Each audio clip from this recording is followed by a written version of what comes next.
እናቴ ከህይወት አምስት ሊሞላ ነው የነበርኩበትም ሌላ ቦታ ነበር እና አስባል እሺ እመጣለሁ እያልኩ በሆነ አጋጣሚ ሹፌር ነበርኩ በዚህ መጣሁ። አሁን ደግሞ ሳላስበው እንዲህ ቦታ ገባሁ። ጓደኛዬ ጎኔ ሞተ። እኔ ብድክም ይምጥ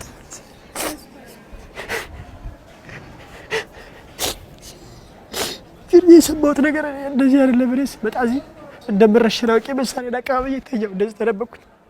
አባራሽ ከተወራ ሲላጠፋ ማለት ነው። እንደዚህ እንደተኛሁ መሳሪያ አቀባበዬ ይዤዋለሁ፣ አጉርሼዋለሁ። ካዩኝ አማራጭ የለኝም ራሴን ማጥፋት ነው። እዛ እጄ ታርጄ ከሞት ብዬ ነው ያሰብኩት።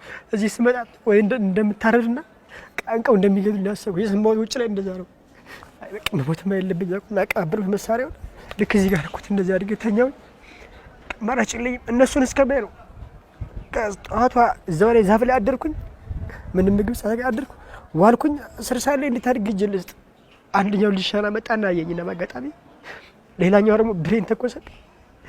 ፈጣሪ አትርፎኛል። ጓደኛዬ እዛው ላይ አባለ አሁንም እዚህ ያለ አንደኛው 3 ነበር በብሬን እዚህ እንደዚህ ተመታ። እኔ ግን ፈጣሪ ስጠብቀኝ ባጠገቤ እንደዚህ ብሬን ተኮሰ። ሳልመታ ቀረሁ። ከዛ እጄን አወጣሁና እንደዚህ ሰጠኋቸው። እግዚአብሔር ይመስገን አሁን ነው ትጥቄን ፈታሁ። ያዘውኝ መጡ። ከመጣ በኋላ ግን ያየሁት ነገር ተመልሼ መዋጋት ራሱ አይታየኝም። ወደ ቢሆን የምናገረው እዚህ በጣም ቀደም ሞት ራሴ ሳልኩት እዛ ይዘውኝ ራሱ ልሮጥ ነበር። አጠገቤ አንድ ሮጥ ተረስቶ ሲሮጥ ተመታ። አትሮጡ አሉ። በቃ እኛ ማናረጋችሁ አትሮጡ። እሺ አልኩ። ቁጭ አልኩት። ከዚህ በኋላ እንግዲህ ሙቻለሁ በቃ ራሴ እንደሞትኩ ነው የምወጣው። ከሰፈጠውና ሰበሰቡን 6 ነበር። ውሃ አልጠጣ አልኩት። የሚወርድ ወንዝ አለ። በጣም ያየሁት ውሃውን ልክ ውሃውን ጠጥቼ በገደልኝ ያልኩበት ሰዓት አለ። እስከ 10 ሰዓት ወይዘ ጠጣ አለኝ። ዝቅ ጠጣሁኝና ብስኩት ሰጠኝ።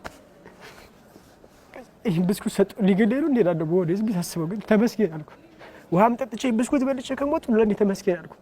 ሌላ ምን እንደምሞት ያስብ ልክ አመጣኝ። ጓደኛዬ በጣም